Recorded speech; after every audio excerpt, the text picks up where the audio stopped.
हम प्रमुखता से प्रकाशित करते हैं। जहाँ कोई सच्ची बात होती है, कोई अच्छा कार्य करते हैं तो हम उस बजट जरूर लें। बजट के कभी खबर मत लिखें, क्योंकि सोशल मीडिया पे अक्सर देखा जाता है कि बस कोई खबर हुई तुरंत डाल दिया, वो प्रकाशित हो गई, उसमें ना कोई वर्जन। गांव में पत्रकार समाज आरोप लगा दिए जाते हैं कि फला पत्रकार हमसे धनराशि मांग रहा है। इनसे कभी भी विचलित नहीं होना है। कर रहे हो तो कई आरोप लगते हैं। प्यासे के पास चलकर समुंदर भी आएगा, खाने मंजिल के मुसाफिर मंजिल भी मिलेगी और मिलने का मजा। पत्रकारिता के उद्देश्य की रक्षा। मैं दूसरी भाषाओं का विरोधी नहीं हूँ। हम बहुत बड़े विद्वान बने, अंग्रेजी में भी, उर्दू में भी।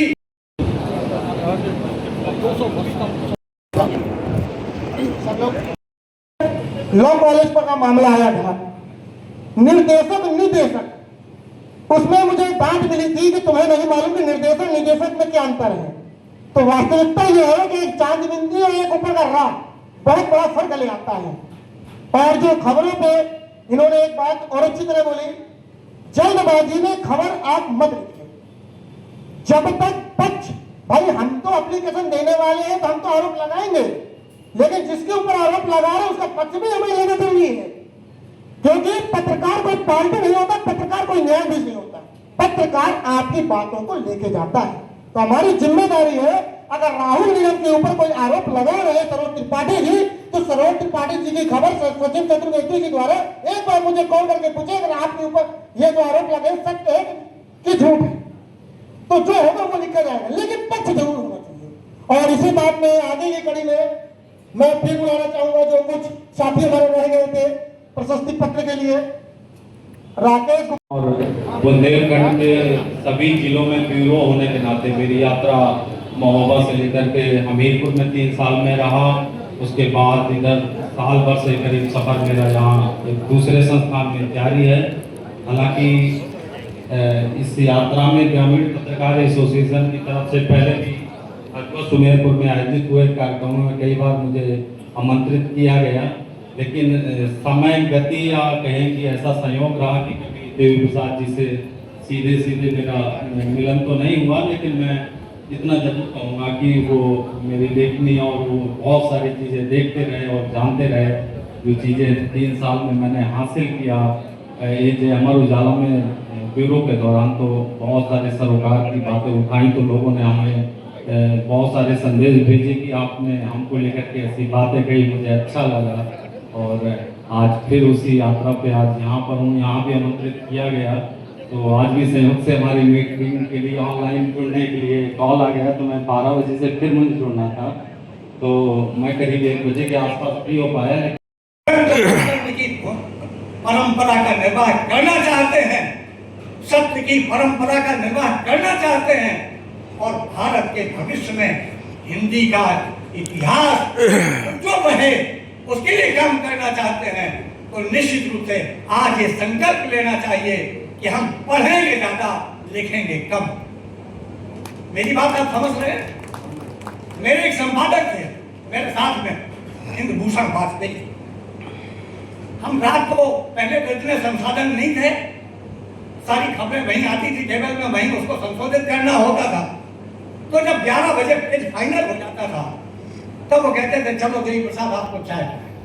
तो वो कहते थे अगर इतना लिखना है तो इतना पढ़ना चाहिए, अगर 3 इंच लिखना है तो 6 इंच पढ़ना चाहिए। मैं एक घटना और बताता हूँ आपको, फिर मैं संगठन की चर्चा करूंगा। मैं करीब मुझे लगता है सन 72-73 की बात है, मैं एक जगह लघुशंका करने के लिए गया, और आप जानते हैं मैदान में लघुशंका जहाँ थोड़ा देखा जाता है एकांत है वहीं की जाती है। पानी पन्ना पड़ा, पीला पड़ चुका था, लेकिन उसको मैं लघुशंका भी कर रहा था और पढ़ भी रहा था। उसमें लिखा था कुछ लिख के सो, कुछ पढ़ के सो, जिस जगह जागा सवेरे उस जगह से पढ़ के सो। वाह, मैं तो ऐसा नहीं है बांधा में लगे हैं तो अतः में सोएंगे, ये पढ़ के सोना नहीं है। पढ़ के सोना ये है कि आज जो मेरी जो पिता की जमानत है भी किसी प्रकार की सहयोग की सामर्थ्य है वो कर और बढ़े, ये इसे कहते हैं पढ़ के सो। कुछ लिख के सो, कुछ पढ़ के सो, जिस जगह जागा सवेरे उस जगह से पढ़ के सो। मैं उस पन्ने को, अकेला पन्ना था, उसमें हो सकता है गंदगी रही हो क्योंकि पीला पड़ चुका था, मैं उसको उठा करके लाया और आज भी मैंने मेरी डायरी में वो सुरक्षित है। ये सन 72-73 कितना समय, लेकिन मुझे 2 लाइनों में बहुत प्रभावित किया। और प्रभावित ये मैं अपनी व्यक्तिगत बात नहीं कर रहा, मैं आज तो हिंदी के 200 वर्ष का उत्सव है और ग्रामीण पत्रकार एसोसिएशन के बैनर को मना रहे हैं, आज यह हमारा संकल्प बनता है, ये संकल्प दिवस के रूप में याद किया जाए कि हम आगे से इस क्षेत्र में आने वाली तमाम बुराइयों को, समाचार तो वो है जो सत्य के निकट होता है। मैं हमेशा कहता रहा कि ग्रामीण पत्रकार की पत्रकारिता इसलिए महत्वपूर्ण है कि सबसे सत्य के निकट सबसे वही होता है।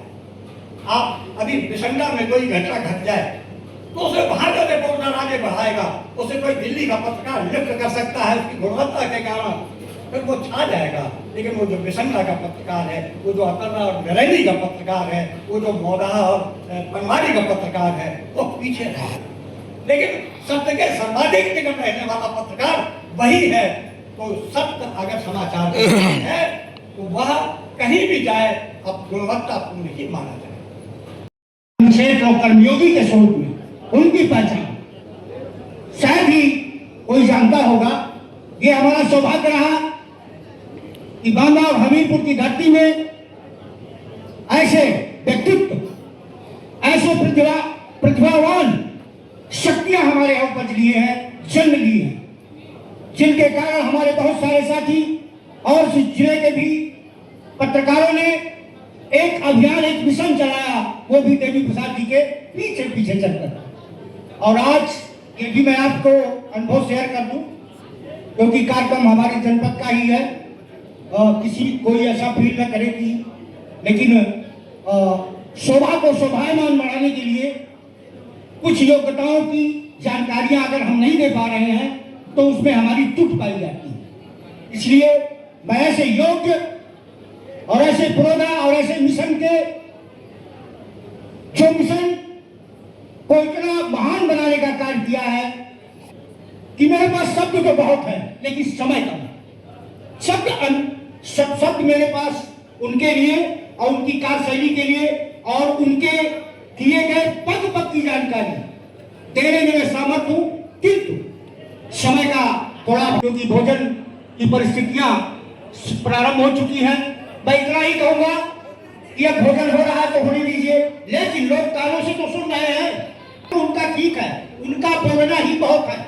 साथियों, आज बाबू बालेश्वर लाल जी तो नहीं रहे, बाबू बालेश्वर लाल जी तो नहीं रहे, जिन चार साथियों ने इस ग्रामीण पत्रकार एसोसिएशन की जगाई थी, उसके कर्मयोद्धा आज हमारे बीच है। इसके लिए तो हम कितने सौभाग्यशाली कहें अपने आप को, ये कह पाना ही हमारे लिए बहुत कम। और उसके प्रारूप में आदरणीय पांडे जी भी हमारे जो साथी है, कदम से कदम मिला करके चलने का जो सौभाग्य हम लोगों को ही प्राप्त हुआ, और हम लोग एक साथ दरी बिछा करके, चद्दर बिछा करके, जिस तरह हमने ग्रामीण पत्रकार एसोसिएशन की अलग जगाई थी और इसको यहाँ तक लाने का कार्य इन वीरों के द्वारा हुआ है, इन महान विभूतियों के द्वारा हुआ है। और ये कर्तव्य निश्लोक इन्होंने ही हम लोगों के अंदर एक बहुत बड़ी ऊर्जा का, उस शक्ति का हम लोगों के अंदर इतनी सत्ता अपने पद से पथभ्रष्ट हो जाती है तो उसको सच्चाई की राह दिखाने का काम भी पत्रकार लोग ही करते हैं। इसलिए आप सभी लोग अपनी ताकत को पहचानिए। हम लोकतंत्र का चौथा स्तंभ कहे जाते हैं, लेकिन हमारी कोई मान्यता नहीं है। आदरणीय हमारे कैबिनेट मंत्री जी भी आए थे, सभी लोग कहते हैं कि चौथा स्तंभ है, लेकिन कानूनी रूप से हमें मान्यता नहीं है, लेकिन फिर भी हमारा सम्मान कहीं भी कम नहीं है। जहां भी जाते हैं पत्रकार तो अगली कड़ी में देखा जाता है। क्यों?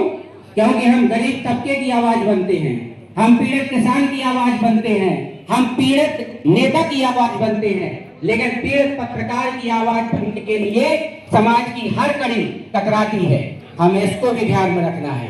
यदि हम इसकी आवाज बनते हैं तो हम भी उनसे उम्मीद रखते हैं कि वह भी हमारा साथ दें, क्योंकि ग्रामीण वर्ष पूरे होने पर आज हिंदी पत्रकारिता में जो कहीं भी जो कुछ भी सुधार की आवश्यकता हमें लगती है, अगर हमने उन्नति की है, ऊपर गए हैं तो बहुत अच्छा है। लेकिन जिन क्षेत्रों में गिरावट आई है उनको दूर करने का कौन काम करेगा, ये हम करेंगे। आज उसी का उत्सव हमने मनाया है और हमारे सभी साथी संकल्पित हैं कि हिंदी पत्रकारिता के जगत में अगर कहीं कोई गिरावट आई है तो हम संकल्पबद्ध होकर के उसको दूर करने का प्रयास करेंगे, ताकि हिंदी पत्रकारिता और समृद्ध हो, आने वाली पीढ़ी के लिए और उपयोगी हो।